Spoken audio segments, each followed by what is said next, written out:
Mến chào quý vị và các bạn thân mến.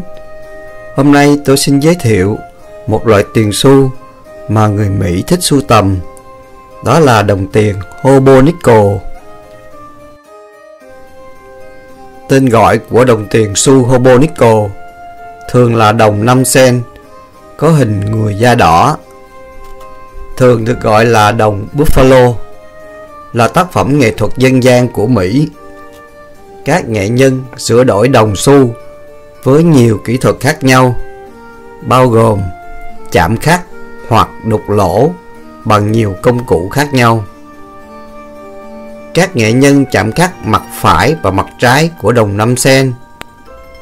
Đầu người da đỏ thường được chuyển đổi thành một bức chân dung khác, và con bò rừng ở mặt sau đồng 5 sen được chạm khắc hình dạng của một con vật khác. Tên gọi Hobo cổ điển đại diện cho những tác phẩm được tạo ra từ những đầu thế kỷ 20 đến đầu những năm 1960. Lúc đó, người lang thang đi khắp đất nước để tìm việc làm. Họ sử dụng xe lửa để di chuyển. Họ lên xe lửa và bấu víu vào mặt dưới của các toa xe lửa để tránh bị an ninh đường sắt phát hiện. Trong lúc rảnh rỗi, họ dùng dao khắc lên đồng 5 xu, thay đổi chân dung người da đỏ. Họ tạo ra những tác phẩm mà chính họ cũng không biết sau này có giá trị.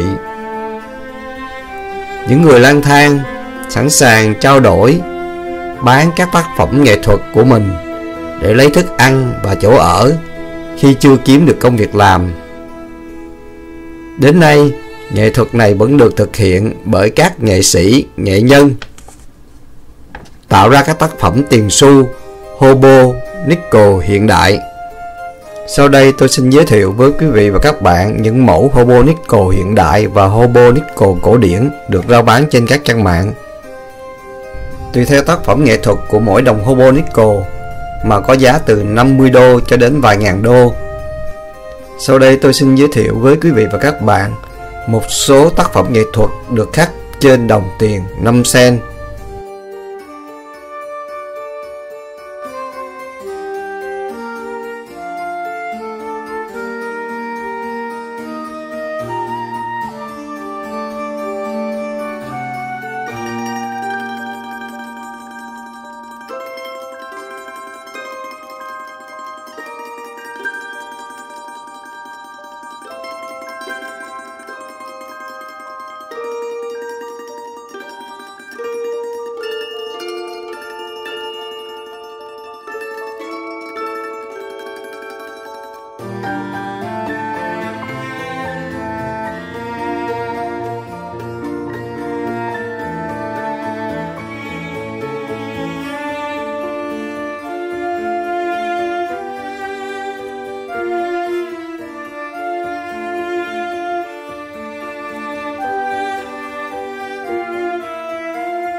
Một vài chia sẻ với quý vị và các bạn về lịch sử hình thành đồng tiền Hobo Nickel và một số tác phẩm nghệ thuật điêu khắc của các nghệ nhân điêu khắc trên đồng tiền 5 sen của Mỹ.